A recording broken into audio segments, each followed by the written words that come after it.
Do you see this environment right here? I made this really quickly using Maya, Zbrush, Substance Painter and Substance Designer and Unreal Engine.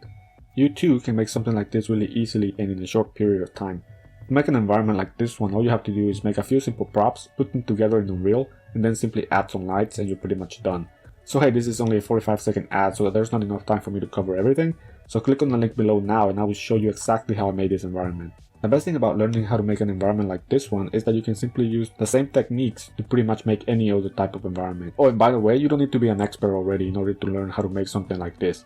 You can follow along without any prior knowledge. I will be showing you the basics on how to use Maya, ZBrush, Substance Painter, Substance Designer and Unreal Engine, so you can follow along without any issue. Like I said, this is a very short video, so I don't have enough time to explain everything. So click on that link below and I will show you exactly how this is done. And by the way, I don't know how long I'm going to be doing this for, so click on that link now so you don't miss out.